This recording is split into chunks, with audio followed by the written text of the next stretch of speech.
There are many paths in life, and many moments when we pause to wonder if we've missed our chance. The mind replays past decisions, mistakes made, opportunities passed, roads not taken. Slowly, the weight of regret begins to shape how we view the future. The Stoics rejected this way of thinking. They taught that what matters most is not what has been, but what is within our reach now.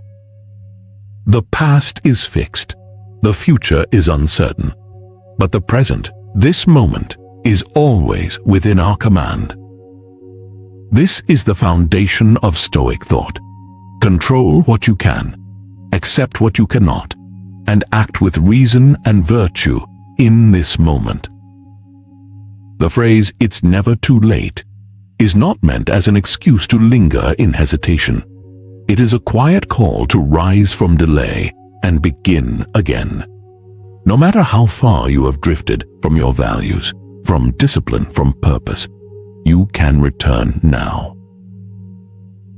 Each chapter of this journey explores a core idea in Stoic philosophy, reinforcing the truth that change, strength, and renewal are always available. These teachings are not fantasies. They are drawn from the real conditions of life and the timeless wisdom of Marcus Aurelius, Epictetus, and Seneca. The aim is not passive reflection. It is living transformation. Chapter 1. The present is sufficient. The Stoics placed great emphasis on the present moment. Marcus Aurelius wrote, "Confine yourself to the present." This was not poetic advice. It was a discipline, an instruction to narrow the field of focus and return to what is actually here.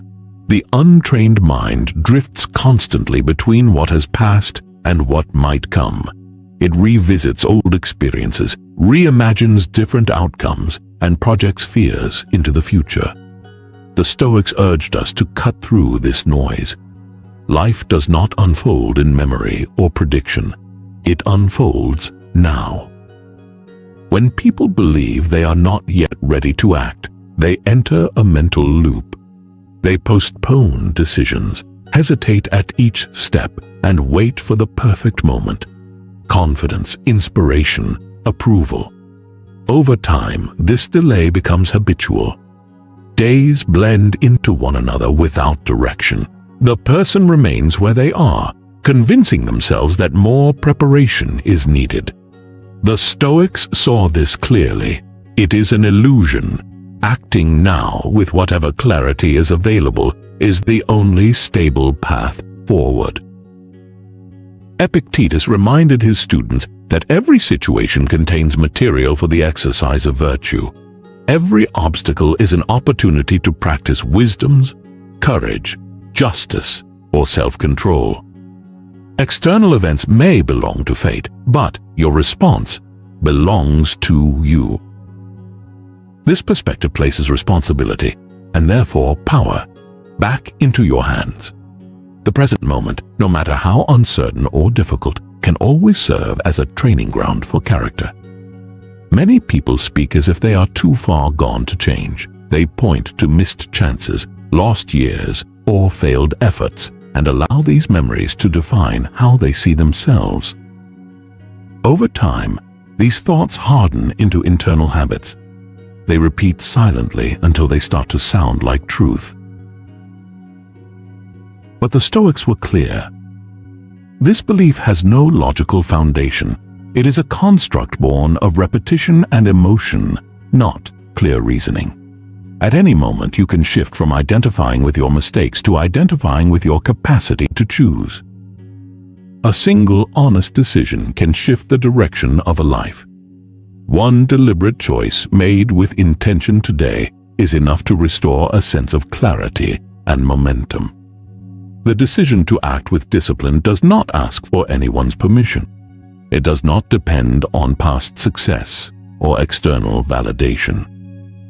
The Stoics focused on the present because it is the only place where real effort is possible.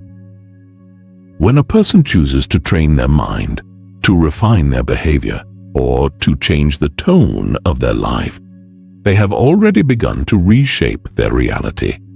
The decision itself is the turning point. Action gives it weight.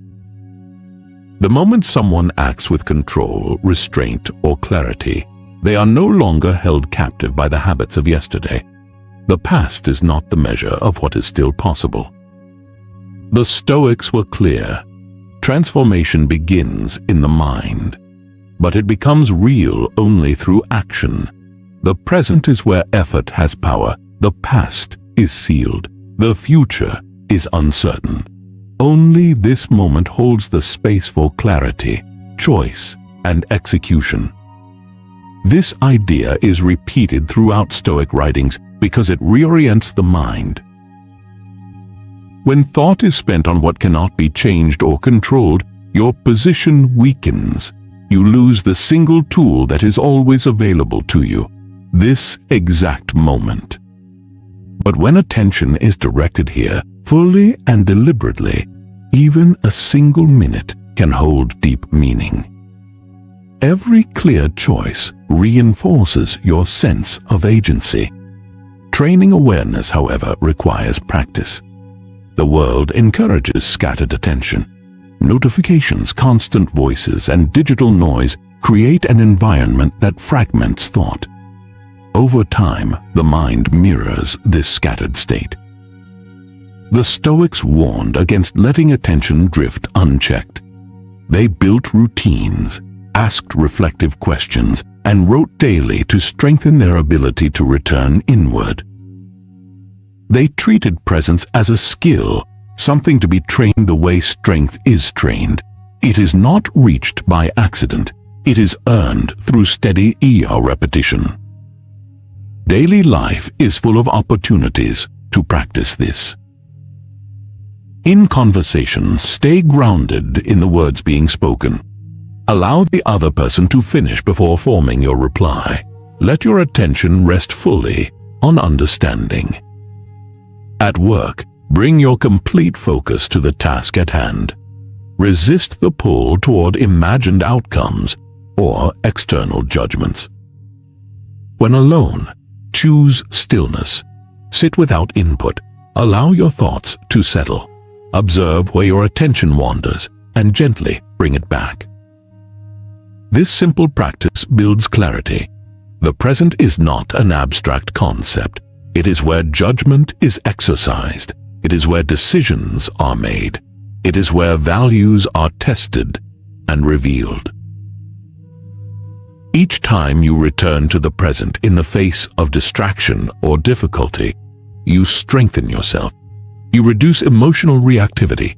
You lessen the weight of regret. The person who can return to the present under pressure does not panic. They respond. This becomes a quiet, reliable form of confidence, not in outcomes, but in conduct. For the Stoics, the present was never a concept to admire from a distance. It was the arena where life is lived. The Stoics treated the present not as an idea to admire, but as a place to live.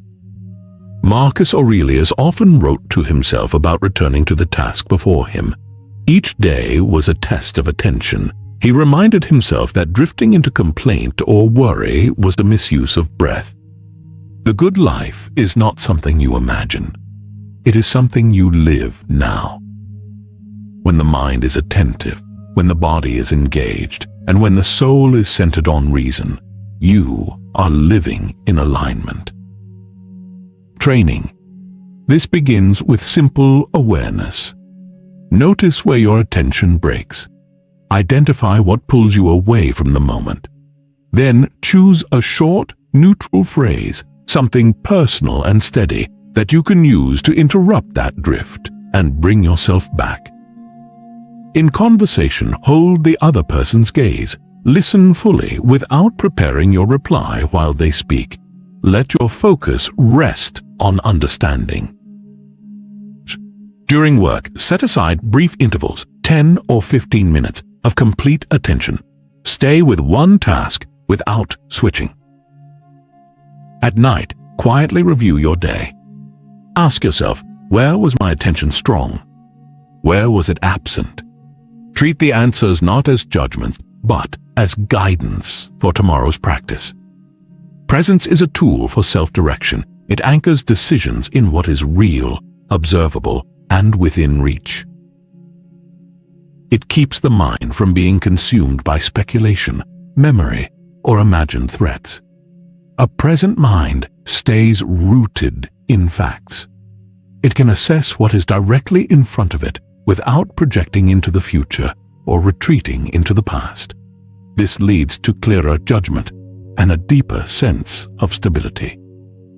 When attention is placed fully in the present, clarity emerges. This clarity sharpens your ability to respond to challenges and strengthens mental discipline.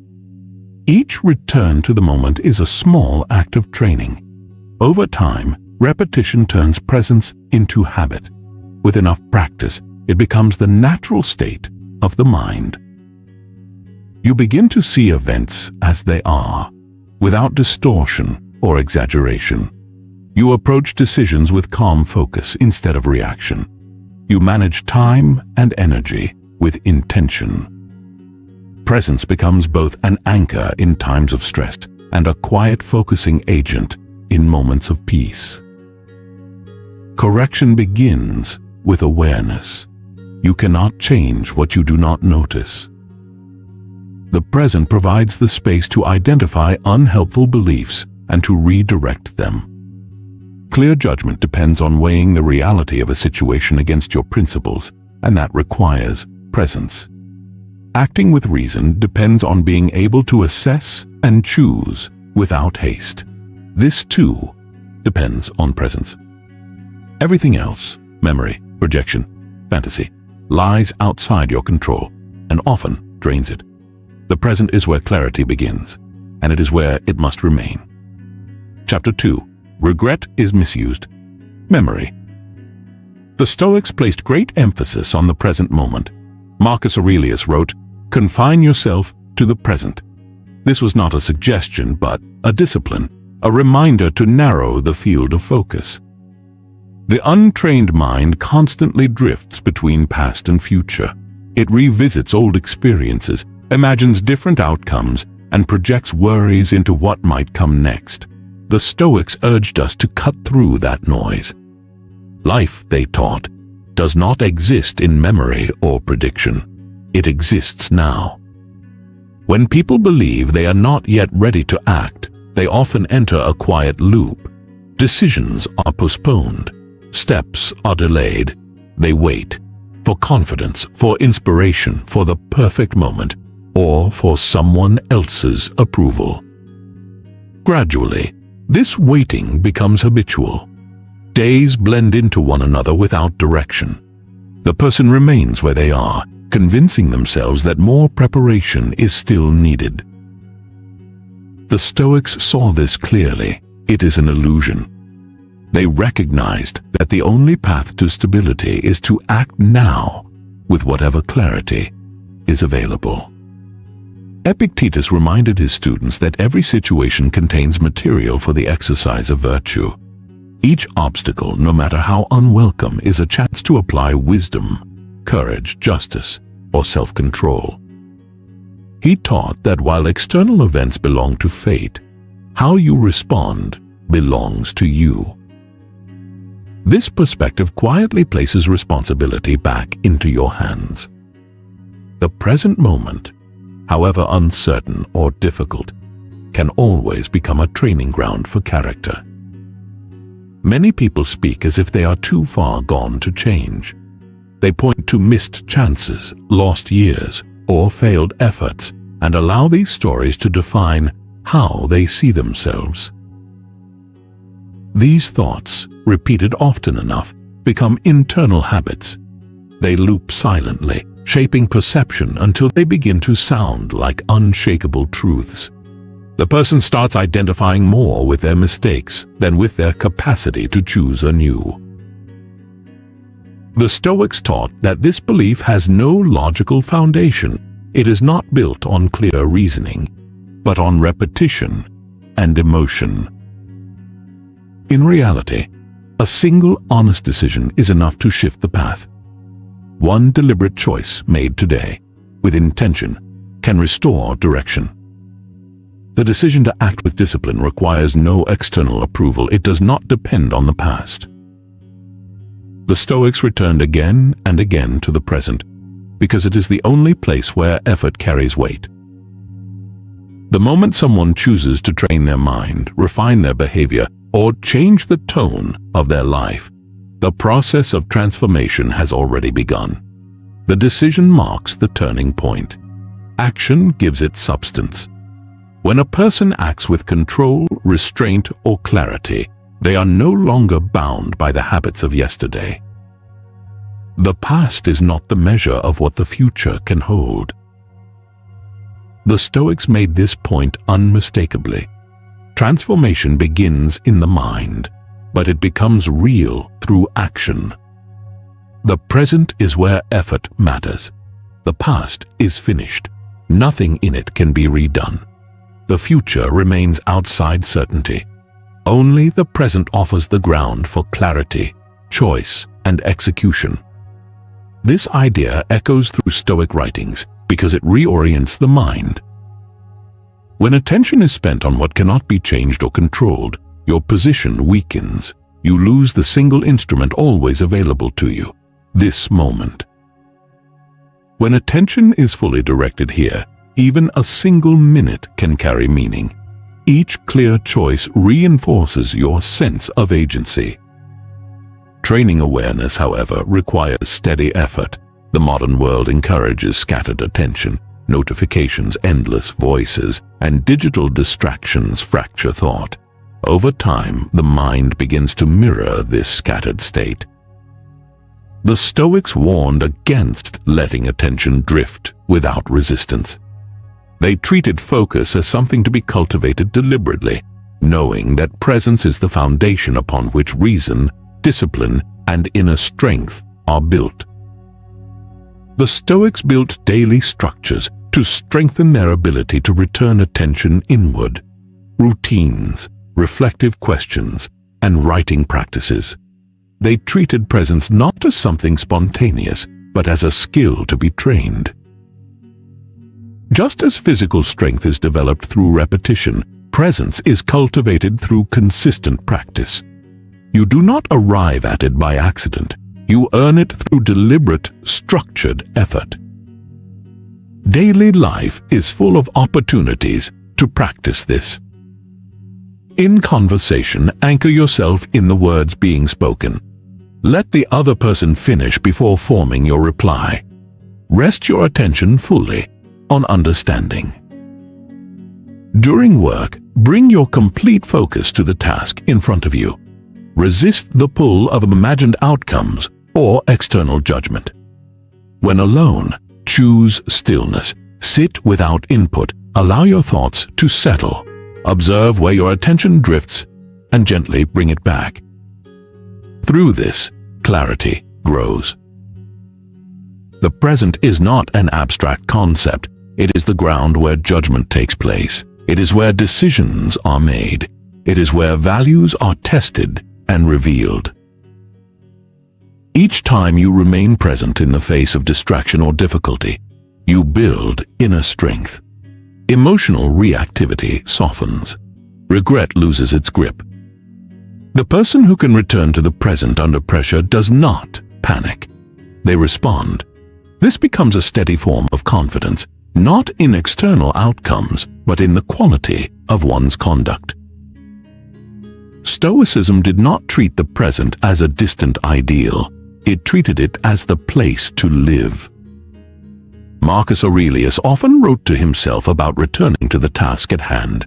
Each day was a test of attention. He reminded himself that drifting into complaint or worry was a misuse of breath. The good life, he understood, is not imagined. It is lived, moment by moment. When a mind is attentive, when a body is engaged, and when a soul is centered on reason, you are living in alignment. To train this within yourself, begin by simply noticing where your attention breaks. See what pulls you away. Then create a short, neutral phrase to interrupt that drift. a personal cue to return. Use it throughout the day to gently bring yourself back. In conversation, meet the other person's gaze and focus on listening rather than preparing your response. In work, set aside short intervals, 10 or 15 minutes, of full attention without switching tasks. At night, quietly review your day. Where was your attention strong? Where was it absent? Treat the answers not as judgment, but as guidance for your practice. Presence is a tool for self-direction. It anchors decision-making in what is real, observable, and within reach. It prevents the mind from being consumed by speculation, memory, or imagined threats. A present mind stays rooted in facts. It sees clearly what is in front of it, without retreating into the past or projecting into the future.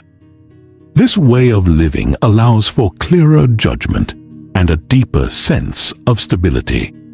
When attention is anchored in the present, clarity sharpens. Challenges are met with steadiness rather than haste. Presence also strengthens mental discipline. Each time you return to the here and now, you quietly build your ability to resist distraction. With repetition, presence becomes more than a practice. It becomes a habit. Over time, it shifts into the mind's natural state. You begin to see events as they are, without exaggeration or distortion. Decisions are approached with calm attention instead of reactivity. Time and energy are managed with greater precision. Presence becomes a stabilizing force in moments of stress and a focusing agent in moments of peace. All correction begins with awareness. You cannot change what you do not notice. The present offers the space to identify unhelpful beliefs and gently redirect them. Strengthening judgment requires the ability to weigh the demands of a situation against your principles, and this is only possible through presence. Acting with reason depends on assessing and choosing without haste. This too depends on being fully here. Everything else, memory, projection, fantasy, exists outside your control and often drains it. The present is where clarity begins and where it must remain. Chapter 3. Identity is daily practice. Many people see identity as something fixed. They carry the weight of the past into the present without ever questioning whether it still fits. They tell themselves the same stories about their limitations, their failures, their traits, until those stories harden into quiet rules that shape their lives. These internal scripts influence how they see their abilities, their relationships, and their place in the world. The Stoics rejected this static view of identity. They argued that who you are is not a title you inherit, nor a permanent label. It is something shaped through choice. You are what you do, not what you claim, remember, or regret. Marcus Aurelius reminded himself daily that he was a philosopher in practice. He refused to rest in the comfort of labels. For him, philosophy was to be lived, not declared. To the Stoics, identity was always active. It was formed and reformed through conduct. This understanding removes the illusion of being stuck. It opens a path forward for anyone willing to act. If you want to become disciplined, act with discipline. If you want to be just, behave in ways that are fair. If you want to be wise, think carefully before speaking or judging. Identity is not something you possess. It is something you demonstrate. This is why the idea of being too late has no place in Stoic thought. Change is not delayed by time. It is delayed by hesitation. The moment a person chooses to live differently, they are already moving in a new direction. A single decision, once made and followed by action, begins to break old patterns. The moment excuses are replaced by responsibility, the cycle of avoidance is interrupted. A new structure starts to take shape. The Stoics taught that you don't need to erase the past to move forward. You only need to live now in a way that reflects your current values. The focus is on conduct, not on rewriting the story. Each act of integrity becomes a quiet form of evidence. It confirms who you are through what you choose to do. Over time, as your behavior aligns more consistently with your principles, your sense of identity becomes clearer and more stable. Identity isn't shaped by descriptions or intentions. It's formed through repeated action across days, moods, and circumstances. What you do consistently becomes your character. Each decision lays down another layer. When this pattern is sustained, it eventually feels natural. It's no longer something you're trying to do. It's something you are doing. Epictetus gave a simple warning to anyone who seeks genuine growth. Be prepared to be misunderstood. Improvement disrupts expectations. People who once knew you as undisciplined or careless may not immediately accept your change. Some will resist it, question it, or even mock it. Your growth may remind others of their own stagnation. The Stoics train their students to remain firm through this. Personal transformation often creates social friction.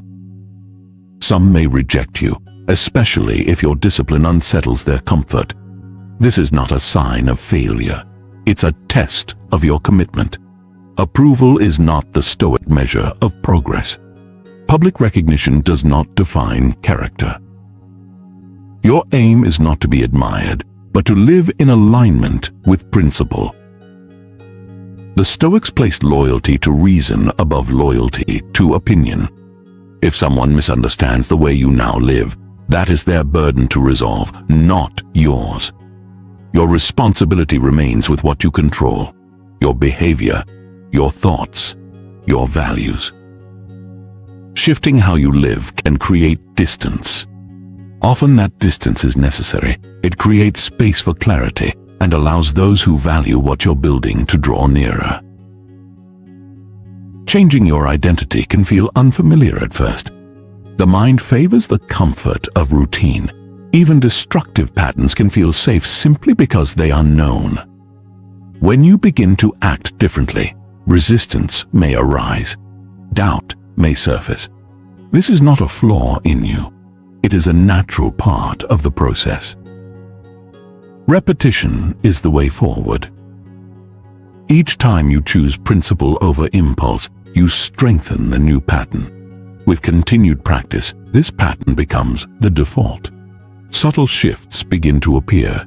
Fewer inner contradictions, steadier actions, calmer responses to difficulty, less dependence on praise. Decision-making becomes clearer. Trust in your own reasoning grows. The world may still hold on to its old image of you, but that no longer defines who you are now. Daily action speaks louder than reputation. True identity emerges from lived principle, not from explanation. There is no requirement to justify your growth to others. Your conduct will speak for itself. Stoicism values quiet strength. You are under no obligation to display your progress.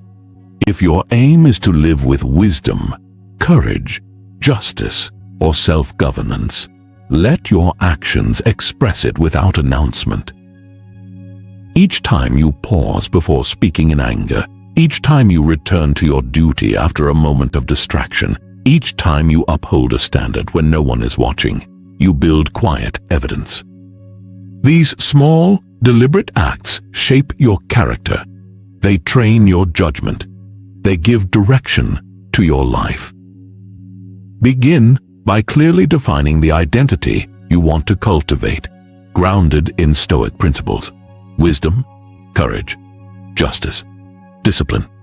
Under each value, write a simple definition expressed through action. For example, wisdom can mean pausing before reacting. Courage can mean speaking the truth when it feels uncomfortable. Discipline can mean following through regardless of mood. Choose one small concrete action to practice each day for each trait. At the end of the day, review your actions with honesty. Ask yourself which quality you supported most strongly. Ask where you held back. Keep a brief record, not to judge yourself, but to guide your refinement. Identity is not fixed. It's shaped one decision at a time. Chapter 4. Discipline reclaims the day. The Stoics saw each day as an opportunity to train the soul. Every sunrise was a quiet call to practice. The Greek word askesis referred to discipline training, used for both athletes and philosophers. To the Stoics, philosophy was not a display of intellect. It was daily work. It meant shaping your thoughts, speech, and actions toward virtue. Discipline was not an accessory to philosophy. It was its foundation. Each day brings moments that test your control. You may lose focus while working. Irritations may surface from small frustrations. Habits of distraction may pull at your attention. Emotional fatigue can cloud your clarity. A stressful conversation, an unexpected interruption, or even a small indulgence can quietly shift your state of mind. These moments are ordinary. They don't define the outcome of your day unless you let them pile up without awareness. The Stoics believed that every day carries the potential for recovery. A scattered beginning does not require a scattered end. What matters is the moment you notice the drift. The instant you become aware of distraction, disorganization, or a lapse in discipline, you reclaim your ability to act. You return to your standard. You choose again. This return is at the heart of Stoic practice. It marks the shift from passivity to conscious direction.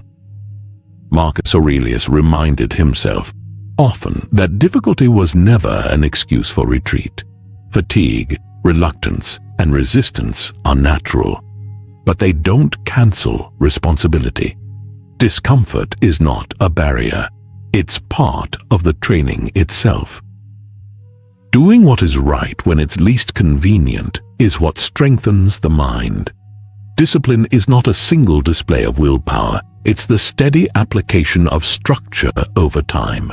It gives form to intention. It keeps thought from collapsing under pressure. Discipline provides a clear process to return to when emotion or doubt try to lead you off course. Each small disciplined act becomes part of the foundation you stand on. The quiet decision to stand when you'd rather sit, to listen instead of reacting, to complete what you planned instead of postponing. These choices shape your capacity. They build reliability. They give your life a sense of stability that doesn't depend on mood or circumstance. As this pattern deepens, discipline begins to feel less like resistance and more like your natural rhythm. One clear decision supports the next. Over time, this chain of choices builds consistency, and with consistency, the need for constant motivation fades. You act because this is the rule you've chosen for yourself. Excuses lose their power. This is how identity takes shape through action. The Stoics taught that the ability to return to structure is always available. Even if the day has drifted off course, a single deliberate act can bring it back. You don't need to wait for a new day, a new week, or a special moment to begin again. You act from where you are. If you started the day without direction and now recognize it, one clear action can bring you back to discipline. That single act matters. It restores momentum. The return to discipline often happens quietly, without drama or display. It might happen when you simply stand and stretch after sitting too long. It might happen when you silence a distraction and return to your work. It might happen when you take one steady breath before replying to someone sharply. These moments may seem small, but they are powerful. Each one reinforces self-control. The Stoics saw failure not as proof of weakness, but as part of the practice itself. If your structure breaks, your task is simple. Restore it. Avoid emotional judgment. Return to your plan. Begin again, calmly and without resentment. Even repeated failure can become a source of strength if each return is made with honesty and effort. The mind grows resilient through practice, not perfection. Every time you re-engage with your structure, you're sending yourself a message that discipline matters and that you can be trusted to return. That inner trust sustains you in difficult times. To support this, create a daily structure that's clear and repeatable. Give your day a beginning, a middle, and an end. Morning. Begin with silence or intentional reflection before distractions enter. Daytime. Set blocks of uninterrupted time for meaningful tasks. Evening. Reserve time to reflect, 5 to 10 minutes to review what went well and what slipped away. When disruptions happen, acknowledge them without frustration. Use a simple cue, a phrase, a physical action, or a brief pause to bring yourself back. Repeat this pattern consistently. The goal isn't to avoid all missteps. The goal is to always return to the practice. To the Stoics, living according to nature meant living in harmony with reason, accepting personal responsibility, and moving with the natural flow of life. Nature does not resist change. It moves through seasons, adjusts to conditions, and continues forward without hesitation. The Stoics observed this closely and understood that to live well, one must follow the same pattern. Life includes moments of disruption, periods of decline, and seasons of renewal. These are not mistakes. They are part of the structure of reality. You too are part of nature. This means the capacity for renewal exists within you. Your body changes. Your thoughts shift. Your environment evolves.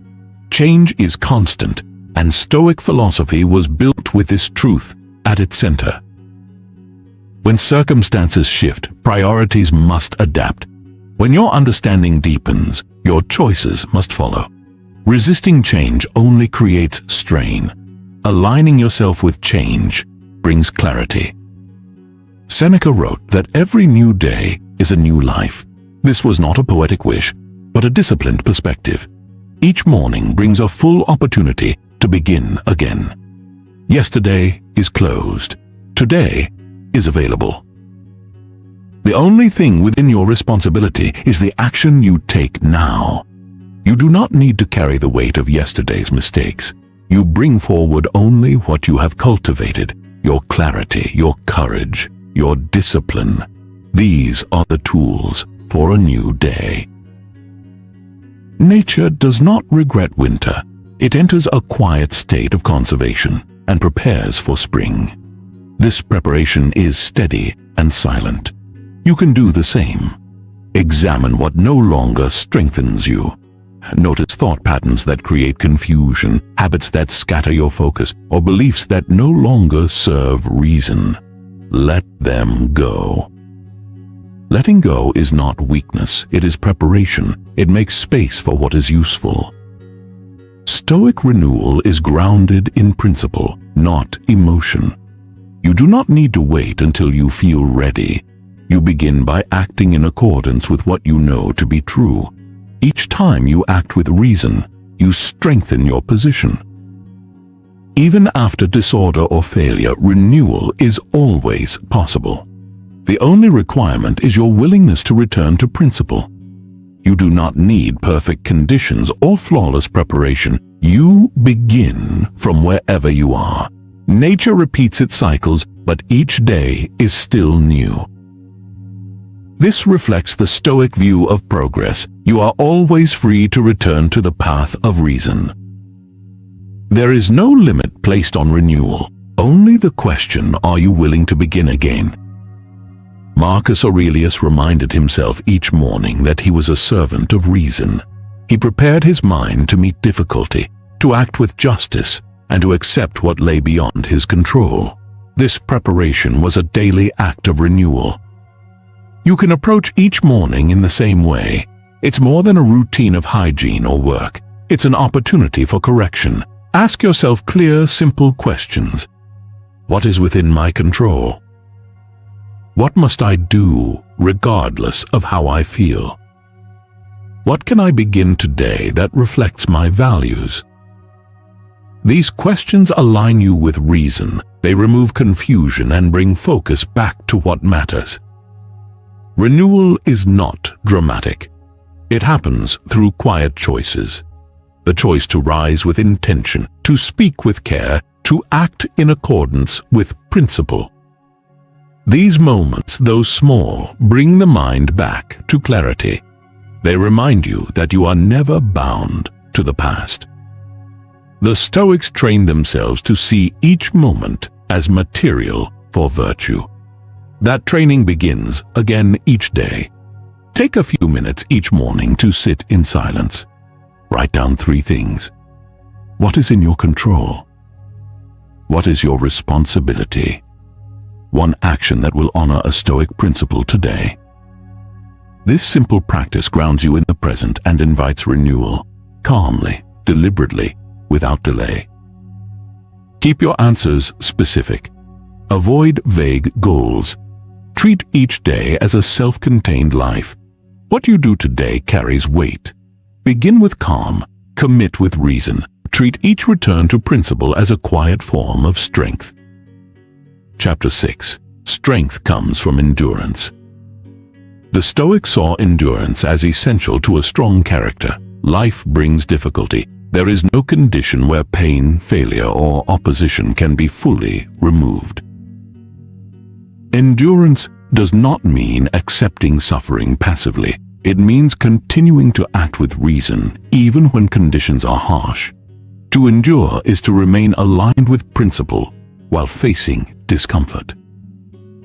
Epictetus taught that you must practice meeting difficulty with preparation. Understand in advance that hardship is part of the human experience. Anticipation does not make suffering pleasant, but it makes it manageable. Endurance grows when you stop expecting ease and focus on what can be done. The ability to endure is strengthened through repeated effort. Each time you persist despite fatigue, pain, or frustration, clarity is reinforced.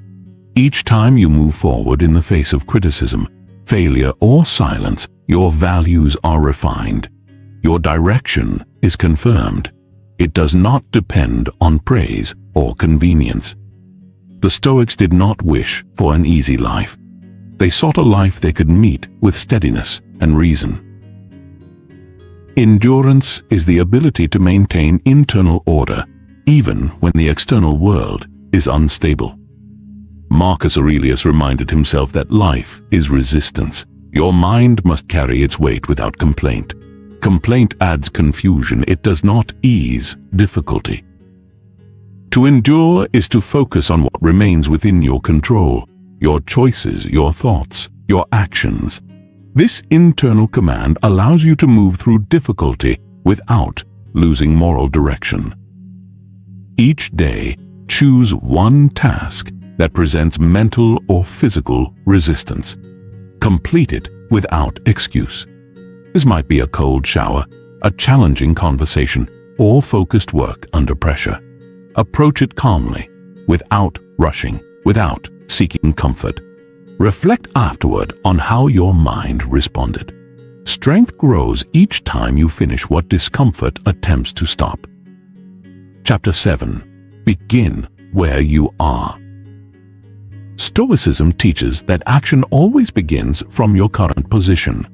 Many delay because they wait for ideal circumstances. They think they need better preparation, more support, or a fresh start. This thinking stalls movement. The Stoics rejected it. You are always standing on the only ground that matters, the present moment. You do not begin a disciplined life once everything calms. You begin it in the middle of chaos. You do not start a new mindset when doubt has vanished. You start while doubt is present. The starting point is never clean, and that is precisely why it matters. Stoic thought trains you to act now without waiting for circumstances to change. Seneca advised that nothing beyond your present clarity is required. If you see what must be done, begin. If an obligation exists, fulfill it. If a value has been neglected, restore it now. The only moment that matters is this one. Begin here. Begin now. Do not postpone because you feel overwhelmed. Begin by doing one thing well. Action leads thought. Movement dissolves hesitation. The first effort may feel small, but it is enough. Action is a teacher. It simplifies thought, gives form to intention, and restores clarity. One small act completed with full presence can open the door to a steadier rhythm. So, identify one area where you feel behind. Choose a single action that restores motion. Set a fixed time to complete it today. Treat that action as the beginning of correction. Keep your focus entirely on that task. Once it is complete, select the next task with a calm and attentive mind. Chapter 8. Do the hard thing first. The Stoics placed value on embracing difficulty. They understood that the path which brings resistance is often the one that strengthens you. Avoidance creates weakness. Facing what you fear or dislike fosters growth. The habit of confronting challenges builds confidence and discipline. Marcus Aurelius wrote, "What stands in the way becomes the way." This was not a motivational slogan, it was a deliberate strategy. What you resist often holds the key to progress. The task that brings discomfort is the one that matters most. Ignoring it adds stress, addressing it restores order. The Stoics recommended confronting difficulty daily. Choose discomfort deliberately rather than waiting for it to force itself upon you. Begin with the most demanding task. Doing so teaches the mind to lead rather than follow mood. It trains attention to go where it is most needed. Avoidance only delays progress and increases internal noise. The task does not disappear. It becomes a weight on your mind. Facing it clears space. Action quiets thought. Once you meet the difficult task, your energy rises. The rest of the day feels lighter. Each morning, list your top 3 tasks. Rank them by the level of resistance they bring. Begin with the one that feels hardest. Complete it with full attention. Observe how the remainder of your day unfolds. Repeat this pattern until it becomes natural. Chapter 9. Progress without comparison. The Stoics warned against measuring your life by the lives of others. Comparison distorts judgment and shifts focus outward, away from the effort that belongs within. True progress is built on your own foundation. What others do, achieve, or appear to be is beyond your control. Your concern is your own choices. Epictetus reminded his students that people pursue different goals, face different struggles, and start from different conditions. Comparing paths ignores reality. Two individuals may act with equal discipline, yet produce different outcomes. This does not indicate failure. It reflects the natural variety of life. Your task is to remain aligned with your principles, regardless of pace. Comparison leads to restlessness. When you see another ahead, the mind becomes pressured. Purpose shifts to performance. Action is taken for recognition rather than growth, and discipline weakens. The Stoics taught that progress must be quiet. Your gains are measured by how closely your actions reflect your values. Marcus Aurelius wrote that each person must define for themselves what it means to live well. That definition should be grounded in reason, not reputation. A day lived with discipline, honesty, and calm is a day well lived. What others accomplish or the praise they receive does not enter into the measure. Focus on your effort. Return your attention to your responsibilities. Ask yourself, did I do what was necessary? Did I honor what I value? This is the standard. Everything else is noise. Choose one day to avoid checking the progress of others entirely. Place your attention fully on your own routine. At day's end, journal the actions that aligned with your principles.